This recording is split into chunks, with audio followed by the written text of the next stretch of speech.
né, do mercado como um todo por conta de todas essas questões que você falou e do que possa vir, né, após as eleições. Eu queria entender exatamente, né, a tua visão sobre essa possibilidade de rever o teto de gastos. Isso deixa o Brasil numa situação menos atrativa para os investidores? Essa preocupação em realmente de uma possível flexibilização ou até de não ter um teto de gastos, qual que é o peso disso, né, perante o resto do mundo? Como que os investidores estrangeiros olham para a gente? Paula, isso é mais ou menos o de volta para o passado. A gente volta aos anos 80 e anos 90, quando a gente não tinha um teto de gastos, que nós fizemos uma gastança que começou nos anos 70, com o milagre brasileiro. Esse milagre, ele teve uma duração de alguns anos, quase uma década inteira, mas ele veio a reboque de um custo enorme com a inflação. O Brasil é o recordista mundial de inflação, chegamos a ter mais de 3.000% de inflação nominal. Então essa é a grande preocupação também com o real, conforme a inflação aumenta, ou nós temos grandes saltos na taxa de juro, que já chega a um ponto que derruba a economia e não funciona mais, tá certo? A gente passa a entrar no âmbito do que nós economistas chamamos de dominância fiscal. O Brasil hoje já se encontra nesse âmbito de dominância fiscal. Nós vamos aumentar agora a taxa Selic para provavelmente 14 alguma coisa. Eu acredito que a taxa possa chegar até 15% esse ano. Quer dizer, e ela tem pouco efeito em arrefecer a inflação, porque o problema agora é muito mais do lado fiscal do que do lado monetário.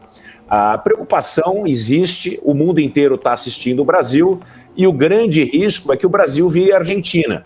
A Argentina está fazendo uma série de benesses, não pode demitir, não pode fazer isso, equiparação de salários, quer dizer, voltou àquela história de ter a tabelinha de que cada mês que passa o governo vai fazer a indexação dos salários à taxa de inflação, e aí a gente volta, aliás, para o passado. Quer dizer, esse é o grande risco que o Brasil enfrenta hoje e que a gente pode jogar por terra o maior ganho institucional da história do país e que trouxe, né, deixou muitas pessoas que estavam na pobreza absoluta, saírem dessa pobreza, que foi o Plano Real.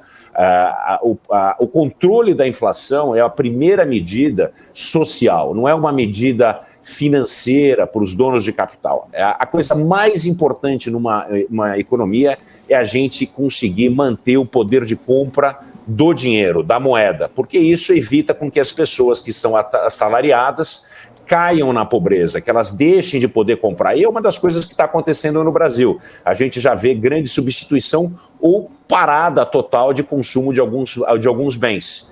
Então esse é o grande risco que a gente sofre com essa gastança sem contrapartida de arrecadação. Por isso que eu vejo, sem que haja uma reestruturação das contas públicas e do gasto público, nós seremos forçados a ter aumento de impostos. Contragosto, ninguém quer ter imposto aumentado, o Brasil já é um recordista mundial de impostos, só que sem que haja um equilíbrio fiscal, que isso seja parte da pauta dos futuros potenciais governantes brasileiros, né, do próximo presidente, seja lá quem vai ser esse presidente. Se isso não estiver na pauta, se a gente não voltar a falar a respeito de teto de gastos e equilíbrio fiscal, a situação pode ser muito séria.